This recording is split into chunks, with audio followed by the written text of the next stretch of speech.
matter of Lewis versus Robbins. Step forward, please. Homemaker Debbie Lewis is suing her ex-husband, assembly line worker James Robbins, for half the cost of their daughter's wedding. Debbie says he reneged on his promise to pay. Ms. Lewis, the defendant is your former husband, and according to the complaint that I read, he agreed to pay for half of your daughter's wedding. Which one of these two lovelies is getting married? What's your name? Angie. How old are you, Angie? 23. When are you getting married? I already got married. I got married in September.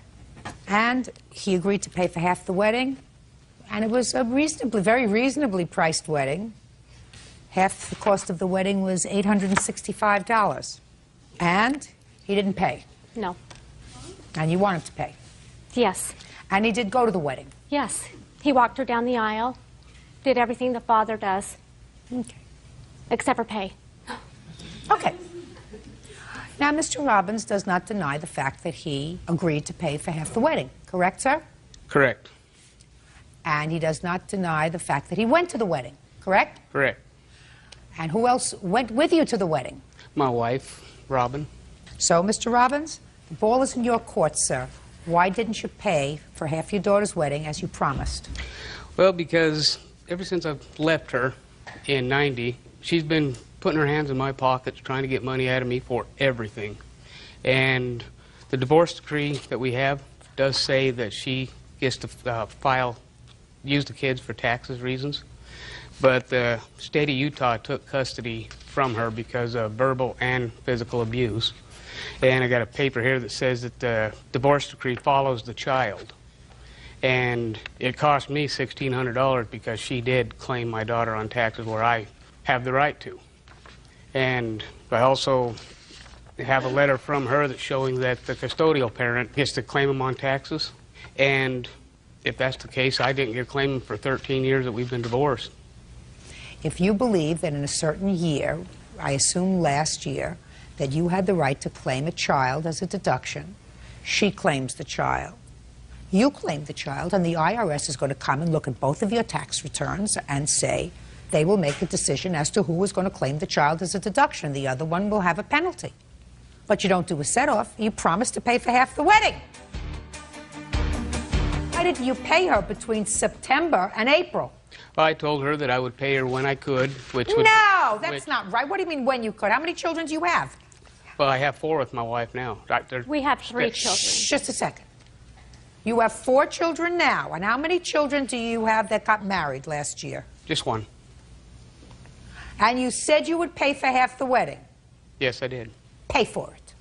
It's the right thing to do. And stop making excuses, and stop telling me what happened in 1990, that she's had her hand in your pocket. You well, it just all added up. I mean, everything's added up. Mr. Robbins, you have altogether 7 children?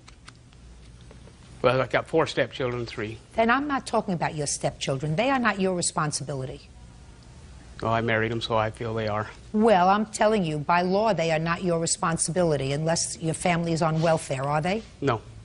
Well, if your family's not on welfare, then those children are not your financial responsibility. They are the financial responsibility of their mother and their father, not you. You have primary responsibility for only 3 biological children. 3. And your first biological child was getting married. She was having a very small wedding. $865 represents your half. And if you didn't have the money to pay the $865, you should have gotten another job. If I make myself clear, sir? Yes. Judgment for the plaintiff in the amount of $865. That's all.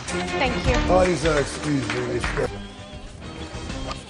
This is case number 156 on the calendar in the matter of Niemeyer versus Petrie Carpenter. Parties have been sworn in, Your Honor. You may be seated. Mr. and Mrs. Niemeyer, these folks were friends of yours. Were. And then, sometime several months ago, according to your complaint, you had a falling out over $100. Yeah. And you claim as a result of this falling out that the defendants damaged your car, assaulted you, you want damages. The defendants say that you became an aggressor over this $100, and you, in fact, assaulted them, and they are counterclaiming. So first, why don't you tell me what happened on this day? When was it, in April? I went to a customer's house. I was running a side business. What kind of business? Computer work, building computers, setting up networks. I was having a problem with a satellite, so I called Chris out. He went to our apartment and took my wife's car from there, left his wife there. Okay, these are details that I really don't think I need because Okay. I've read your complaint, and your complaint says that you gave him $100 for his day's work in helping you. Yes. And he gave you the $100. Yeah, he gave me the $100. Go ahead. His wife was asleep when we got back. She was pregnant, so I went to sleep on the couch. Mr. Basically, Niemeyer, listen to me carefully, sir. Yes, ma'am. Okay? Because I have other things to do tonight. I understand. Sorry. You gave him the $100. According to you, they slept at your house. Yes. And the next morning, the $100 was missing. Is that right? Right, my stuff had been rummaged through. That's not true. Yeah. Shh. The $100 was missing. And they believed that either you or your wife took the $100. Which we didn't. So pick up from that point. Okay. Basically, he woke up and somehow his stuff was scattered out through my house.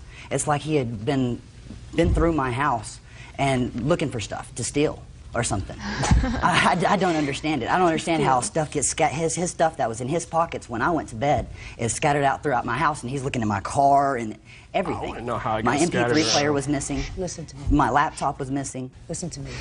None of those things, Mr. Niemeyer, are contained. Listen to me. I'm listening. Are contained in your complaint that your things were missing. So I don't want to hear it. He woke up, his $100 is missing. He asks you about it. Your wife says, I'll look for it. They leave. Sometime later that day, they either came or called. Which was it? Well, early when they were leaving, we got in big arguments. She was saying, I'm going to kick your butt. Oh, you mean there was a dispute before they Yeah, left in the morning? Before they even left. They were accusing me of stealing. You know, it's like I just paid him $100. And Yeah, why would you take it back if you just paid him? That's ridiculous. Yes, Go I ahead. don't understand it. So he called back later and he said, hey, y'all, or he had Brandy call back later and talk to Jennifer. She said Just no. a second. Okay. His wife called back and spoke to you? Yes, ma'am. What did she say to you and what did you say to her?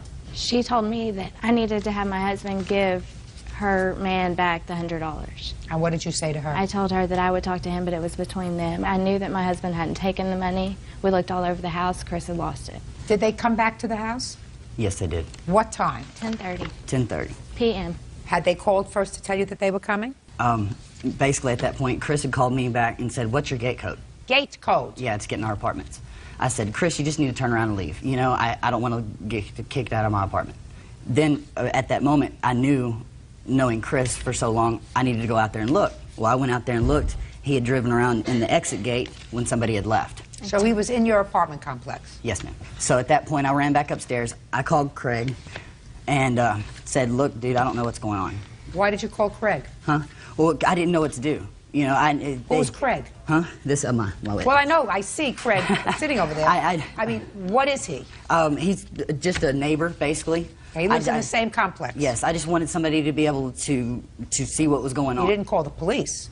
At that moment, we thought we could talk things out and that things wouldn't escalate to that point. I went outside and tried to talk to them. What did They you say to them? Brandy was really polite to me. I told her that if they were coming to start stuff, they couldn't do it there. We have 2 children. We have a 3-year-old and a 2-year-old that don't need to be around that. And they didn't leave when I asked them to leave. And? At that moment, I went down there to talk to Chris. By the time I got out there and I noticed that it was just a screaming and holler match, I started to come back. Well, at that point, Chris started pushing me. Give me my money, or I'm going to punch your face in. Never pushed you. Excuse me, police report, Christopher. He pushed me all the Well, way let back me up ask to you my this apartment. question. Excuse me, Judge. And Judy. shh. Chris, you weren't the only 4 people in the house. They're 2 They're kids. 2 kids. Right. There were 2 toddlers, right? Right. Okay. Now, would you give me a reason why this friend of yours, who you've known since you were children, who called you to come for a day's work, who took out the money to pay you, would then, while you were sleeping, rummage through your things and steal the $100 that he had just given you? It doesn't make sense. Now, is it possible that one of the 2 toddlers was going around the house and while you were all sleeping and rummaging through your stuff and his stuff and sort of scattered everything all over the place? Is that possible? It's possible. And then the money would have been gone. Is that possible? She would have found it when she was cleaning. Not necessarily. What if the toddler took your $100 and flushed it down the toilet? Would she have found it? No. Now, tell me in your own words what happened. So friends, please watch this video, and if you like this video, then please subscribe to my channel because I will upload this type of content on this channel.